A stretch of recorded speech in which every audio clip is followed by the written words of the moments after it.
Hello everyone, welcome to CLAT prep. आज है 29 of the मई 2025 और जैसा कि आपको पता है हम डेली न्यूज़ एनालिसिस करते हैं, फैक्चुअल एनालिसिस करते हैं और उसके साथ साथ 20 क्वेश्चंस की प्रैक्टिस भी करते हैं। तो चलिए उसी सीक्वेंस को कंटिन्यू करते हैं। आज का पहला क्वेश्चन हमारे सामने, who announces the minimum support prices for the various crops in India. तो अभी आज हमने एडिटोरियल में डिस्कस किया था कि कुछ जो खरीफ की फसलें हैं उसके एमएसपी को बढ़ाया गया था, मिनिमम सपोर्ट प्राइस को।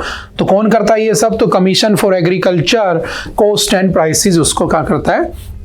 बढ़ाने का काम करता है। Next, Which article of the Indian Constitution deals with the Deputy Speaker of the लोक सभा? ये भी आज हमने डिस्कस किया था कि एक आर्टिकल आया हुआ था कि डिप्टी स्पीकर की नीड क्या होती है ना। तो हमने उसमें डिटेल्ड एनालिसिस किया था, तो हम क्वेश्चंस को प्रैक्टिस कर लेते हैं। तो बताओ कौन से आर्टिकल में है? तो याद रखना article 93 option number B is the right answer. और डिप्टी स्पीकर होना जरूरी है, ठीक है, और वो उसका असिस्टेंट नहीं होता है स्पीकर का। याद रखना, स्पीकर आज के दिन ओम बिरला जी हैं, लेकिन पिछले 6 साल से लास्ट लोकसभा में और इस वाली लोकसभा में भी हमने क्या नहीं बनाया? डिप्टी स्पीकर बनाए नहीं, ठीक है। तो उसके ऊपर एक एडिटोरियल लिखा हुआ था और कुछ नहीं है।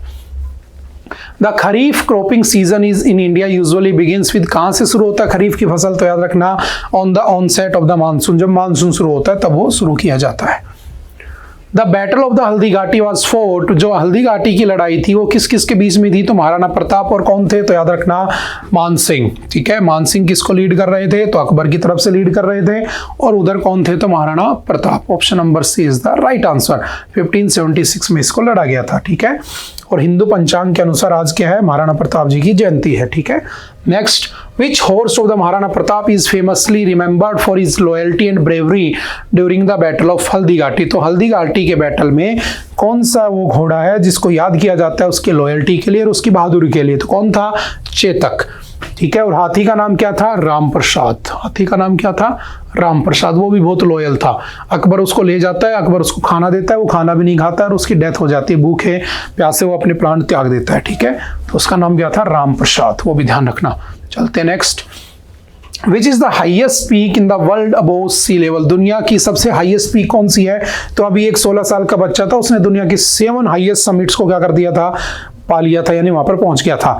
तो उस वहां से एक न्यूज आई हुई थी, ठीक है। तो सिंपल सा याद रखना, सबसे हाईएस्ट पीक कौन सी है दुनिया की? तो याद रखना माउंट एवरेस्ट, 8848 मीटर, जो कि कहां पर है? हिमालय में बनी हुई है और नेपाल में कंप्लीटली लोकेटेड है।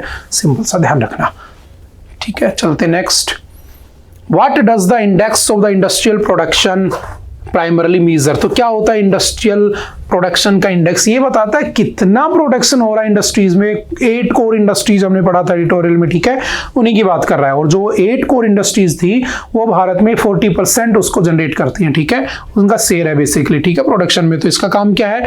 इसका काम है changes in the volume of the production of the industrial goods, उसको मेजर करने के लिए कि इस महीने कितना प्रोडक्शन हुआ, इस महीने कितना प्रोडक्शन हुआ, उसके लिए IIP आता है। और इसका बेस ईयर है 2011-2012, ठीक है। फैक्चुअल क्वेश्चन याद रखना। Which of the following is not one of the 8 core industries in India? तो 8 कोर इंडस्ट्रीज में क्या नहीं है? तो देखो सबको नहीं रटना होता, लेकिन 8 एटलीस्ट पता होनी चाहिए। तो देखो सीमेंट बहुत जरूरी है, इसके बिना तो मकान वकान नहीं बना सकते। तो कोर है बेसिकली ना, आपका जो इंफ्रास्ट्रक्चर है उसका कोर सीमेंट है। इलेक्ट्रिसिटी ये भी कोर है, इसके बिना तो कोई अप्लायंसेस चल ही नहीं पाएंगे। तो आप जो ये सब देख पा रहे हो नहीं हो पाएगा, तो ये भी जरूरी है। अगला कौन सा है? ऑटोमोबाइल्स, तो ये उसमें नहीं आता है। और स्टील भी उसमें आता है, कंस्ट्रक्शन में काम आता है, ठीक है। तो option number C is the right answer, वो उसका पार्ट नहीं है, ठीक है। इसमें फर्टिलाइजर्स, केमिकल्स वो सब आते हैं। The 8 core industries together comprise approximately what percentage of the weight of items included in the IIP? तो लगभग 40% जो शेयर है वो किसका होता है? 8 कोर इंडस्ट्रीज का होता है, ठीक है। ये हमने एडिटोरियल में पढ़ा भी था। According to the world bank, है ना, वर्ल्ड बैंक जिसके प्रेसिडेंट आज के दिन कौन है? अजय बंगा, जो अभी कुछ दिन पहले इंडस वाटर ट्रीटी के सस्पेंशन में न्यूज में आए थे, अजय बंगा, ठीक है। और वर्ल्ड बैंक कब बना था? 1944, ठीक है। क्या कहता है? Which country received the highest amount of the remittances? ये भी हमने डिस्कस किया था कि आरबीआई के रेमिटेंसीज को इस बार सर्वे किया गया, तो पता चला सबसे ज्यादा रेमिटेंस किसको मिले हैं? भारत को मिले हैं, इंडिया को, लगभग $119 बिलियन के आसपास, ठीक है। और रेमिटेंस क्या होता है? विदेशों से जो पैसा आता है, ठीक है। वो हमने एडिटोरियल में अच्छे से डिस्कस भी कर लिया था। तो हम चलते हैं next. Remittances sent by Indians living abroad are classified as, कहां पर वो क्लासिफाई होते हैं? तो याद रखना करंट अकाउंट ट्रांसफर्स में उसको क्लासिफाई किया जाता है। फॉरेन डायरेक्ट इन्वेस्टमेंट नहीं होते, वो फॉरेन की तरफ से जो कंपनी जहां इन्वेस्ट करती पैसा वो होता है, ठीक है। कैपिटल अकाउंट इनफ्लो भी नहीं होता है, ना ही पोर्टफोलियो इन्वेस्टमेंट होती है, हम उसे करंट अकाउंट ट्रांसफर में कंक्लूड करते हैं, ठीक है।